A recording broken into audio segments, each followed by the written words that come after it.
भारत में ईद से पहले पश्चिम बंगाल एक बार फिर नेशनल डिबेट का केंद्र बन गया है और वजह है कैटल स्लॉटर रूल्स को लेकर बढ़ता विवाद। सोशल मीडिया पर वायरल पोस्ट में ये दावा किया जा रहा है कि नए रेगुलेशंस की वजह से पश्चिम बंगाल के कैटल मार्केट्स पर असर पड़ रहा है, बायर्स पीछे हट रहे हैं और कई फार्मर्स और ट्रेडर्स टेंशन में हैं। लेकिन आखिर पूरा मामला क्या है, आइए समझते हैं। दरअसल पश्चिम बंगाल सरकार ने West Bengal animal slaughter control act 1950 और कलकत्ता हाई कोर्ट के पुराने आदेशों का हवाला देते हुए एक बार फिर स्ट्रिक्ट एनफोर्समेंट शुरू कर दिया है। नियम क्या कहते हैं, आइए समझते हैं। अब किसी भी कैटल या बफेलो को स्लॉटर करने के लिए ऑफिशियल फिटनेस सर्टिफिकेट जरूरी होगा। सर्टिफिकेट तभी मिलेगा जब एनिमल 14 साल से ज्यादा उम्र का हो या फिर परमानेंटली इंजर्ड या फिर अनफिट हो। इसके अलावा पब्लिक प्लेसेस में स्लॉटर पर रेस्ट्रिक्शन है और सिर्फ डेजिग्नेटेड स्लॉटर हाउसेज में ही काटने की अनुमति होगी। सरकार का कहना है कि ये कदम इलीगल स्लॉटर और कैटल स्मगलिंग रोकने के लिए उठाया गया है। पश्चिम बंगाल के मंत्री दिलीप घोष ने भी साफ कहा है कि इसका ईद या किसी रिलीजन से कोई लेना देना नहीं है, ये सिर्फ लॉ एनफोर्समेंट और इलीगल ट्रेड रोकने का मामला है। लेकिन कंट्रोवर्सी यहीं खत्म नहीं हुई, क्योंकि जैसे ही ईद से पहले ये एनफोर्समेंट तेज हुई, सोशल मीडिया पर पॉलिटिकल रिएक्शंस आने लगे।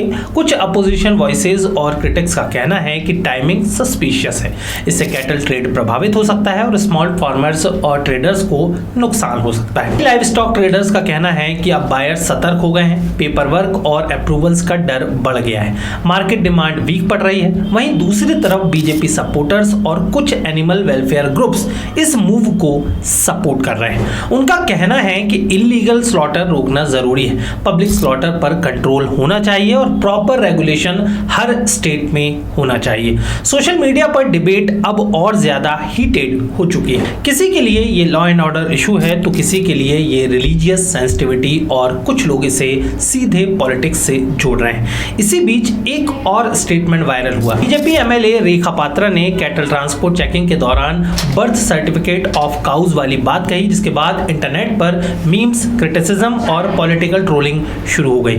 वहीं कई मुस्लिम क्रिटिक्स और रिलीजियस लीडर्स ने भी लोगों से अपील की कि रूल्स फॉलो करें, पीसफुल तरीके से ईद मनाएं और अननेसेसरी टेंशन अवॉइड करें।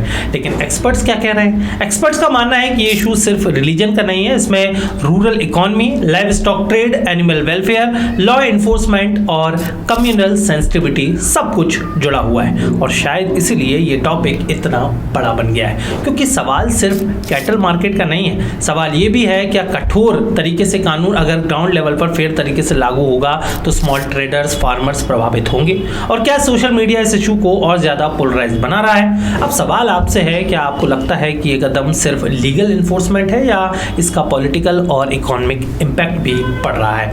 कमेंट करके अपनी राय जरूर बताएं और ऐसे ही बैलेंस्ड, फैक्ट बेस्ड और deeply research political ground reality based update के लिए हमारे पेज को फॉलो जरूर करें।